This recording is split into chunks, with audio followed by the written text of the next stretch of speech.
motu proprio by the Supreme Pontiff Francis, Antiquum Ministerium, instituting the ministry of Christ. The history of evangelization over the past 2 millennia clearly shows the effectiveness of the mission of catechists. Bishops, priests, and deacons, together with many people in the consecrated life, devoted their lives to catechetical instruction so that the faith might be an effective support for the life of every human being. Some of them also gathered around themselves others of their brothers and sisters sharing the same charism, and founded religious orders wholly dedicated to catechesis. Nor can we forget the countless laymen and women who directly took part in the spread of the gospel through catechetical instruction, men and women of deep faith, authentic witness of holiness, who in some cases were also founders of churches and eventually died as martyrs. In our own day today, many competent and dedicated catechists are community leaders in various parts of the world and carry out a mission invaluable for the transmission and growth of the faith. The long line of blesseds, saints, and martyrs who were catechists has significantly advanced the church mission and deserves to be recognized, for it represents a rich resource not only for catechesis but also for the entire history of Christian spirituality. Beginning with the Second Vatican Ecumenical Council, the Church has come to a renewed appreciation of the importance of lay involvement in the work of evangelization. The Council Fathers repeatedly emphasized the great need for the lay faithful to be engaged directly in the various ways their charism can be expressed in the Plantiae Ecclesiae and the development of the Christian community.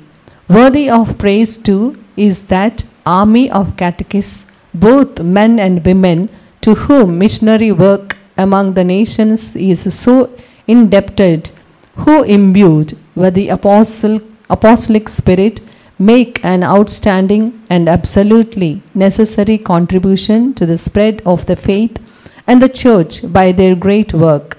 In our days, when there are so few clerics to evangelize such great multitudes and to carry out the pastoral ministry, the role of catechist is of the highest importance. Second Vatican Council Decree on the Church Ministry Activity Urgentus 17. Along with the important teaching of the Council, mention should be made of the constant interest of the popes, the synod of bishops, the episcopal conferences, and individual bishops, who in recent decades have contributed to a significant renewal of catechesis. The Catechism of the Catholic Church, the Apostolic Exhortation, Catechesi Tradenti, the General Catechetical Directory, the General Directory for Catechesis, and the recent Directory for Catechesis, as well as the many national, regional, and diocesan catechisms, have confirmed the centrality of a catechesis that gives priority to the education and ongoing formation of believers. Without prejudice to the bishop's mission as the primary catechist in his diocese, one which he shares with his presbyterate, or the particular responsibility of parents for the Christian formation of their children, recognizing should be given to those lay men and women who feel called by virtue of their baptism to cooperate in the work of catechesis. This presence is all the more urgently needed today as a result of increasing awareness of the need of evangelization in the contemporary world and the rise of a globalized culture. This requires genuine interaction with young people, to say nothing of the need of creative methodologies and resources capable of adapting the proclamation of the gospel to the missionary transformation that the church has undertaken. Fidelity to this past and responsibility for the present are necessary conditions for the church to carry out her mission in the world. Awakening personal enthusiasm on the part of all the baptized and reviving the awareness of their call to carry out a proper mission in the community demands attentiveness to the voice of the Spirit, who is unfailingly present and fruitful. Today, too, the Spirit is calling men and women to set out and encounter all those who are waiting to discover the beauty, goodness, and the truth of Christian faith. It is the task of pastors to support them in this process and to enrich the life of the Christian community through the recognition of lay ministries capable of contributing to the transformation of society through the penetration of Christian values into the social, political, and economical sector. Evangelii Gaudium 102. The lay apostolate is unquestionably secular. It requires that the laity seek the kingdom of God by engaging in temporal affairs and directing them according to the God's will. Second Vatican Ecumenical Council Dogmatic Constitution on the Church, Lumen Gentium. In their daily life, interweaving with the family and special social relationships, the laity come to realize that they are given this special vocation to make the church present and fruitful in those places and circumstances where it is only through them that she can become the salt of the earth.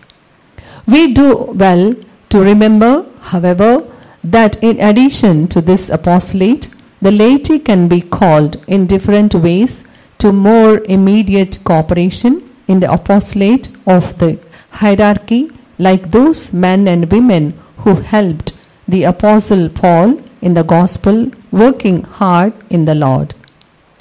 The role played by catechist is one specific form of service among others within the Christian community. Catechists are called first to be expert in the pastoral service of transmitting the faith as it develops through its different stages, from the initial proclamation of the kerygma to the instruction that presents our new life in Christ and prepares for the sacraments of Christian initiation, and then to the ongoing formation that can allow each person to give an accounting of the hope within them. 1 Peter chapter 3 verses 15. At the same time, every catechist must be witness to the faith, a teacher and a mystagogue, a companion and a pedagogue who teaches for the church. Only through prayer, study, and direct participation in the life of the community can they grow in this identity and give integrity and responsibility that it entails.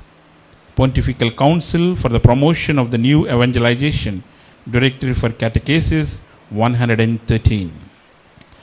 With great foresight, St. Paul VI issued the apostolic letter Ministria Corinthum with the intention not only of adapting the ministries of lector and clergy to changed in historical circumstances, apostolic letter Spiritus Domini, but also of encouraging episcopal conferences to promote other ministries, including that of catechists. In addition to the ministries common to the entire Latin Church, nothing prevents episcopal conferences from asking the Apostolic See for the institution of others which for particular reasons they consider necessary or very useful in their own region. Among these are, for example, the offices of a potter, exorcist, and catechist. The same pressing invitation is found in the apostolic exhortation, Evangelii Nuntium, in calling for a discernment of the present needs of the Christian community in faithful continuity with its origins. The Pope encouraged the development of new forms of ministry for renewed pastoral activity. Such ministries apparently new but closely tied up with the Church's living experience down the centuries, such as that of catechists, are valuable for the establishment life and growth of the Church and for her capacity to influence her surroundings and to reach those who are remote from her. To be sure, there has been a growing awareness of the identity and mission of the laity in the Church. We can indeed count on many lay persons, although still not nearly enough, who have a deeply rooted sense of community and great fidelity to the task of charity. Catechesis and the celebration of the faith, Evangelii Gaudium 102.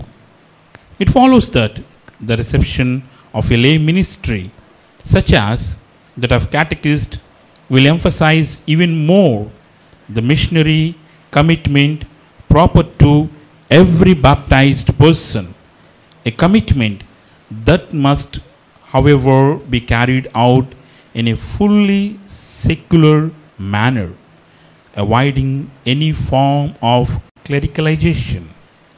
This ministry has a definite vocational aspect as evidenced by the right of institution and consequently calls for due discernment on the part of the bishop.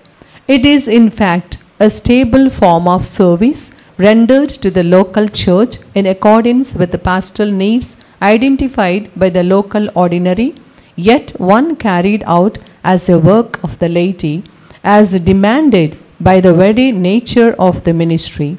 It is fitting that those called to the instituted ministry of catechist be men and women of deep faith and human maturity, active participants in the life of the Christian community, capable of welcoming others, being generous, and living a life of fraternal communion.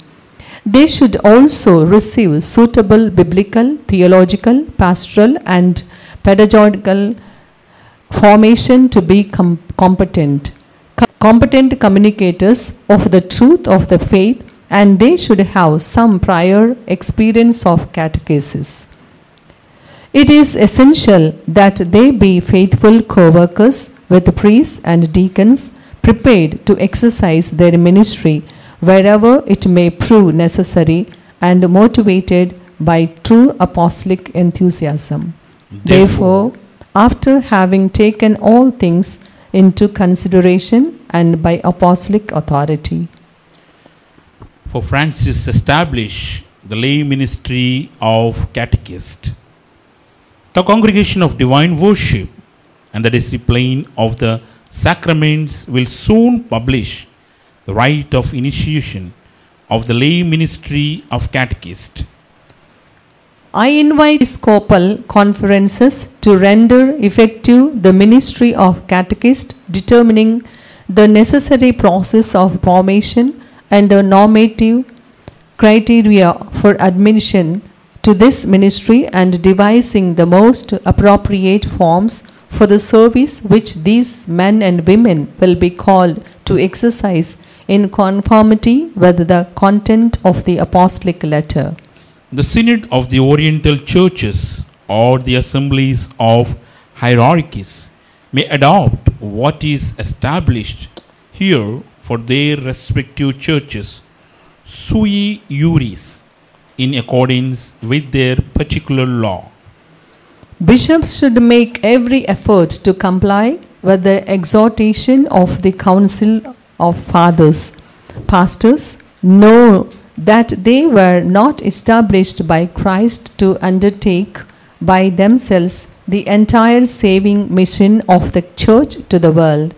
They appreciate rather that it is their exalted task to shepherd the faithful and at the same time acknowledge their ministries and charisms so that in all their separate ways but of one mind may cooperate in the common task.